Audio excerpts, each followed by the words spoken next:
Welcome back to Kirby. I was about to say Kirby and the Four Gore Lambs. No, Kirby returned to Dreamland.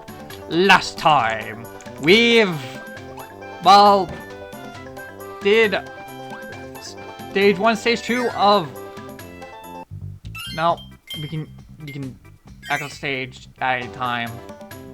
Nothing will be saved. I don't even believe, like, power-ups will be saved. I don't. Some games they do. I will probably test that another time. Yeah, stage 1 and stage 2 of Raisin Ruins. This time we'll probably end up finishing Raisin Ruins, depending on how fast we go. Or I might just do these next 2 stages and then boss and the minigame we unlocked. Who knows? We'll have to see.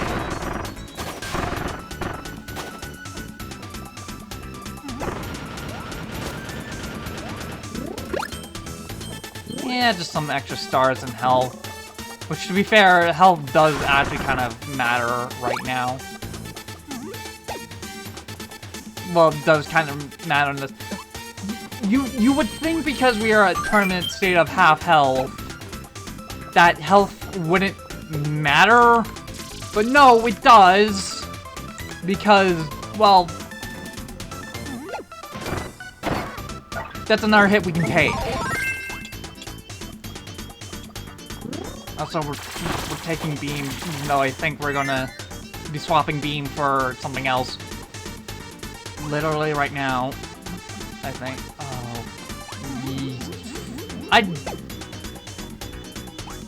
Middle, we might be replaying this stage again because gotta love Pick a Path. There is stuff on Pick a Path, unfortunately.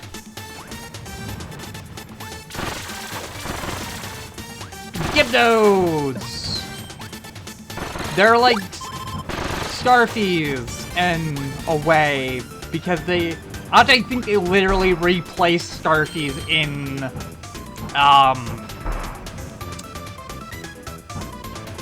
like the original Kirby's Dreamland. In its, hard mode. Yeah, here's why. Excuse me. Twister will talk about it in a second after finish my chain of thought. Yeah, it's... Because the original Kirby Dreamland had its own extra mode, and it Gyptos, I think that's what they're actually called, replaced the Starfies as a uninhalable enemy, which really very important property in that game because that game had no copy abilities. In this game, kind of doesn't do anything because a lot of the time you're gonna have a copy ability. Though some people play without it, which. Godspeed. And this game is actually really quite viable. Round and round you go. God, I played too much Litmus and specifically listened too much through Patches of Violet. Melee songs are good, okay? Driven by arrow. Whenever I put myself on the spot like this, I can never remember stuff. Spin with unique controls. Shake the remote to charge up power and send a whirlwind flying. Tornado and wheel from. If you charge up thing, you are completely invincible. You can also just during the thing. So alongside, it doesn't do a whole heck of a lot of damage. However, it doesn't need to. You have multiple seconds of full invincibility. Or intangibility, if you want to get semantic-y.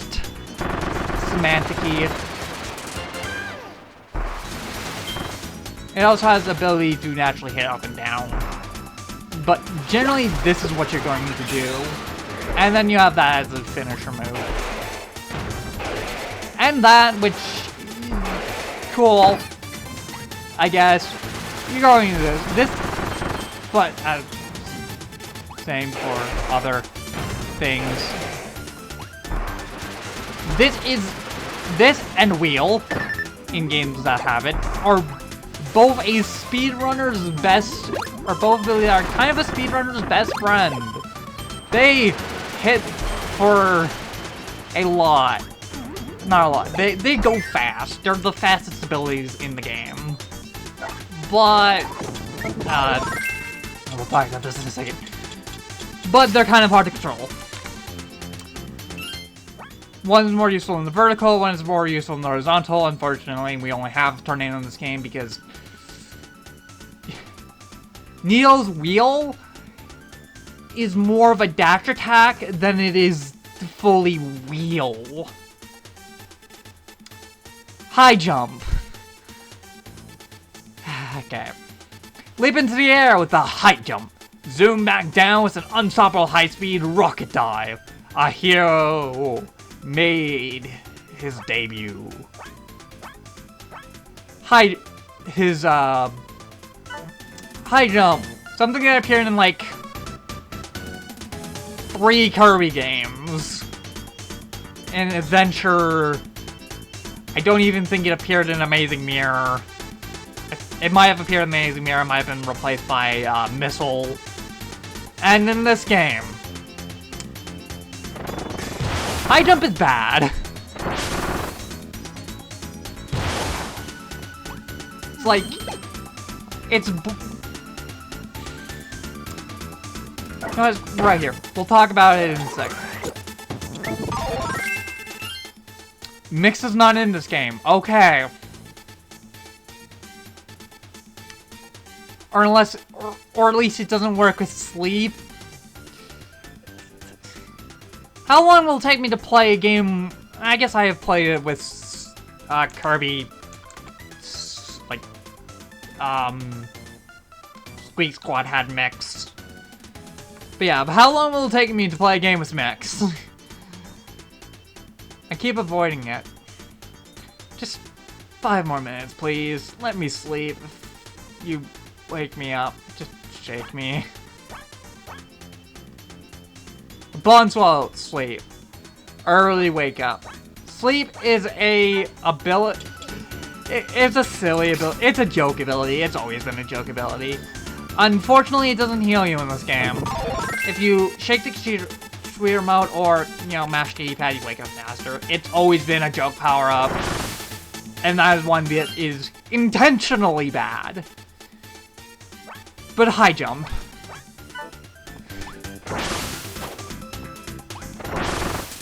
You go up, and then you go down.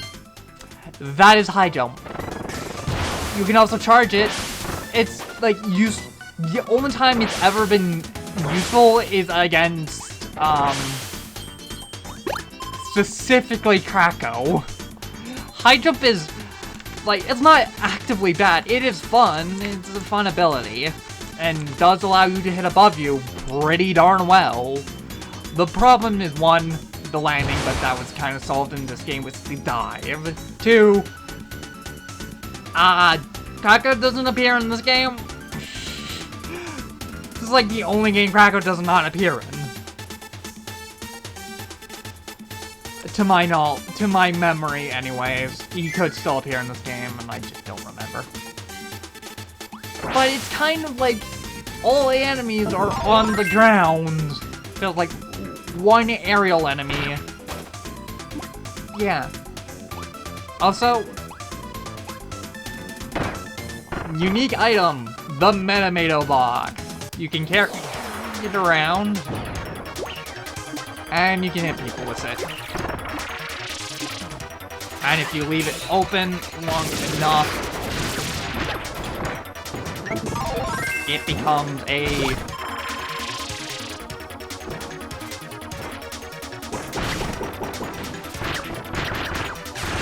legitimate threat. meta male.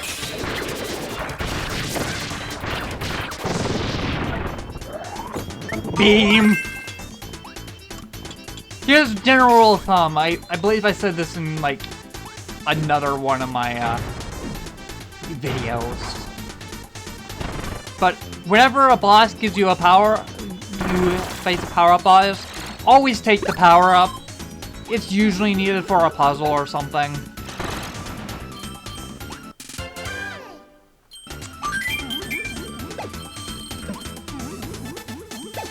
Also, fun fact, the sphere system works on, like, how it visually plays is like how it does, how the star coins do, and it's based on the order. But you'll never see star coin 2 before you see star coin 1. I guess it's better to say star coin 3 before you encounter star coin.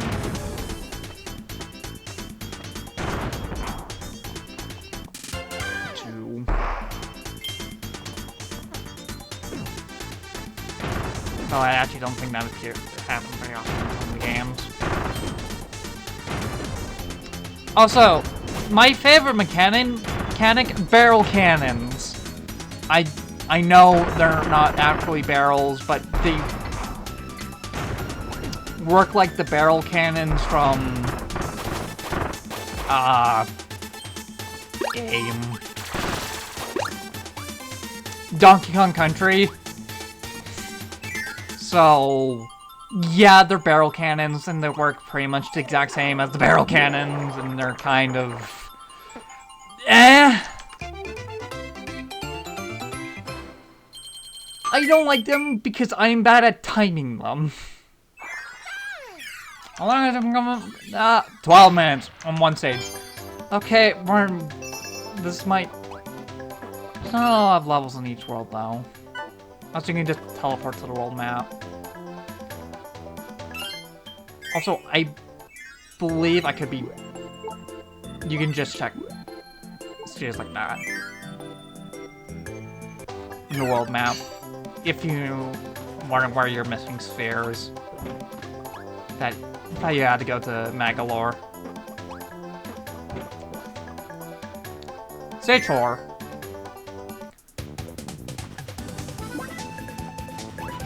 Keys, card fees.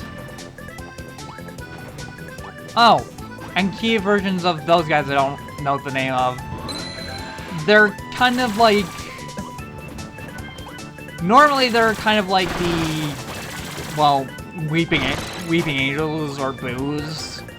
Boos are a better example. They're kind of... Meh. Bomb! Bomb has always been a kind of a weird power-up to me. It's never been amazing. It's fun, but it's never been, like, super amazing. A huge bomb. Aim it, and kaboom! Get above your enemies, and boom, boom, boom! Bowl a perfect boom! Bomb prep. Do nothing. It's also... No reason to be able to do this, but it's funny. It's the only ability that will actively hurt you.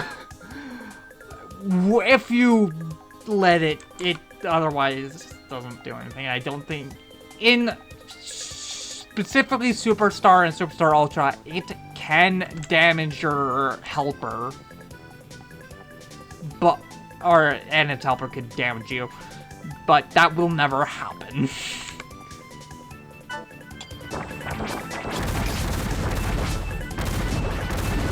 Bowling, and you can aim it, and if you're like right next to an enemy, you could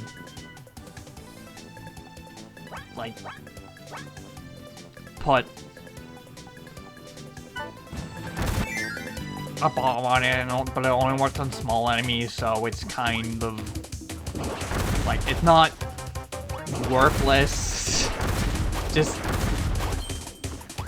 outclassed for anything other than puzzles. And that's, honestly, that is perfectly fine.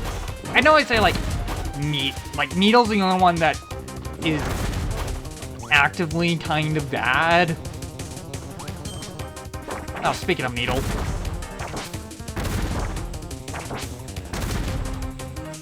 There we go. Yeah, speaking of needle. But needle's the only one that's actually bad in specifically the 2D game. In Forgotten Lands, it's actually kind of good.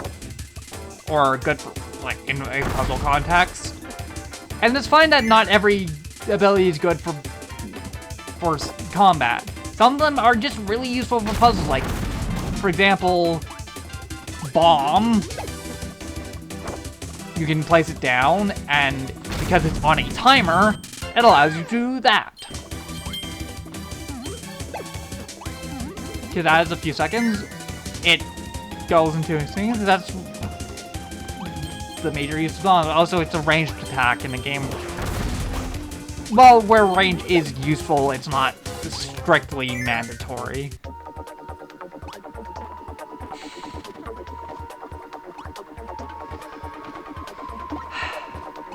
The candle. Also, miniature enemies. I know I said health is important, but yeah. The candle, again, it has a time limit. It's wax. So it actually has a pretty creative thing with it. It lights up dark areas. Dark areas do not appear very often. Also, yes, you can just Mario into blocks. It has a pretty generous time limit.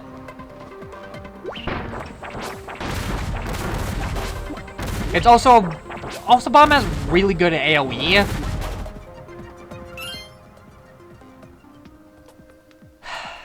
Hold on, I'm low on disk space. There we go. Thank you, computer, for notifying me, because I don't want to have... I have like, it was like 28 gigabytes left, which is not nothing. I still don't want to run out of space mid-recording, because that messes a lot of things up. So yeah, I'm gonna solve that problem right now. Yeah. Bomb was, as I was saying, Bomb has really good AoE. It's not like that matters, because a lot of things have pretty good AoE. Also, say hello to the beta going to become the beta of my existence, the lava blocks that don't really appear in that many stages, but is annoying in all the ones. They're blocks that have an active hitbox and can only be destroyed by like 2 abilities. Being ice, which you haven't seen yet and probably won't see for a while, and water.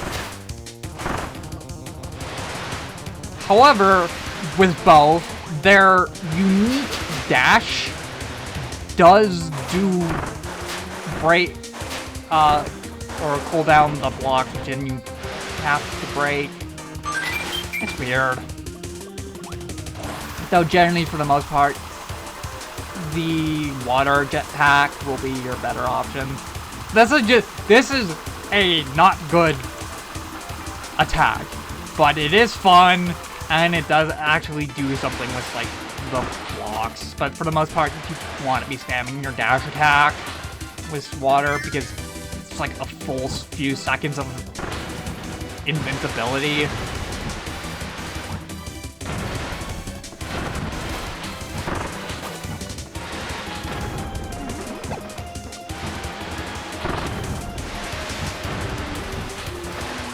Oh, speaking of invincibility, also, another fun fact about water, it allows you to move faster while on the ground.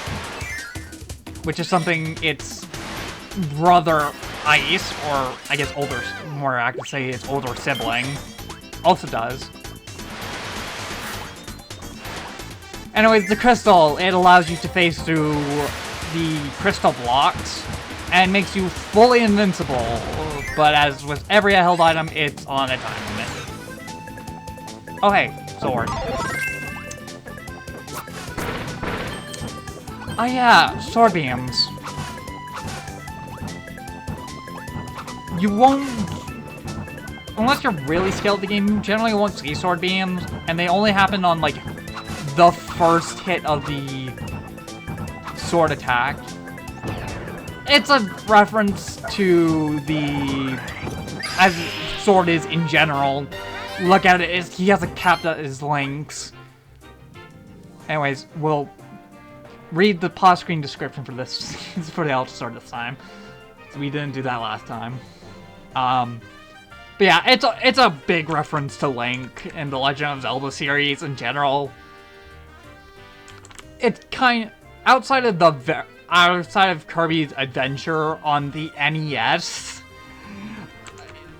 It's always been well, I guess as soon as the copycat was a thing, it's always been a reference to Link.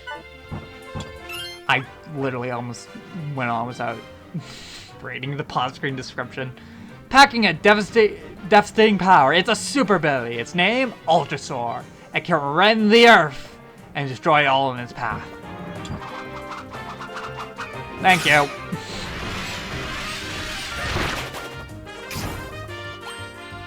I've talked a little bit about Ultra. It's practically straight out. There is a small range where it's on like the sides where it doesn't hit, but you again have to kind of actually try not to be hitting stuff. Yeah. Anytime you see things with, stars like that aren't, blocks, it also means you're probably gonna get an Ultra ability. It also has like a bunch of references with the sword. Like there's a kendo sword, big sword, a cutlass, a cleaver,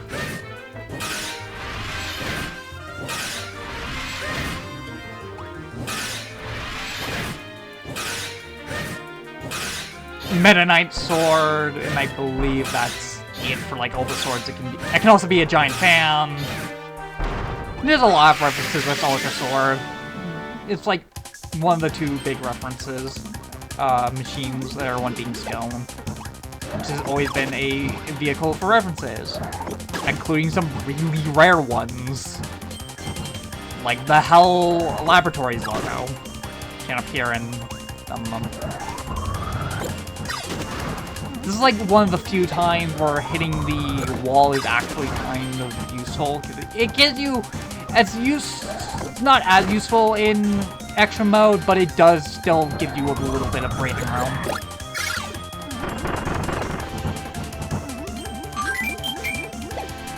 Also, as I learned last time in my run back, the wall goes at a certain distance the exact speed of your flight speed.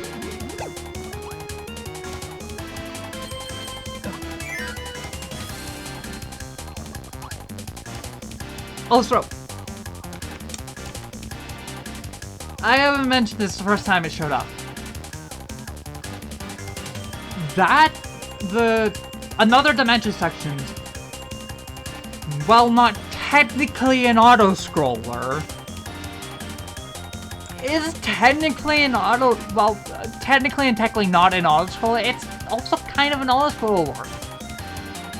By definition of the thing behind you is scrolling constantly towards you, and you need to keep up with it. But you're not bound by the camera. You're encouraged to go fast, though kind of. Less so in extra mode because of the very harsh rubber banding. But yeah, you're encouraged to go quickly. I like that. I really do. It's like, okay, how do we make an auto-scroller fun? Well, you just do that. Alright, here's the grand trick with Cutter. Yeah, aim away from your target when it comes to flying enemies.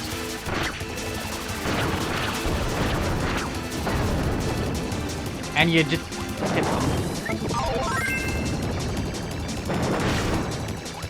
And then you use dash attack.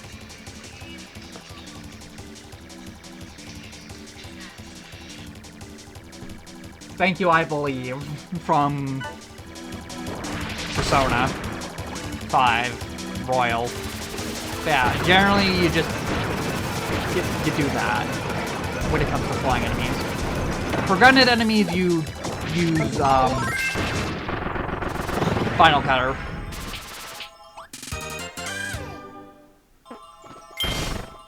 But aerial enemies, you just kind of aim away and hit them.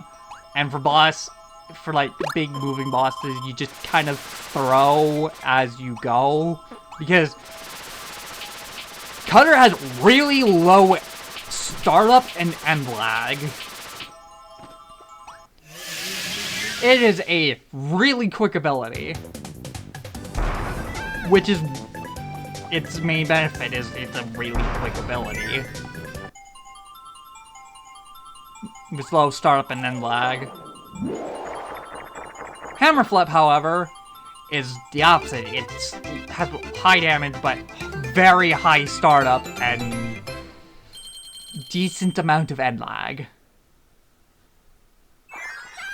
Though a lot of that end lag is made up for by hitting the enemy. Yeah, we're gonna save this for the boss for next time, and do the minigame. And if we have time, attempt the whip challenge, or I might just save all the challenges for the end of the Let's Play. Who knows? Starting at me while I'm recording this. I'll see you guys next time.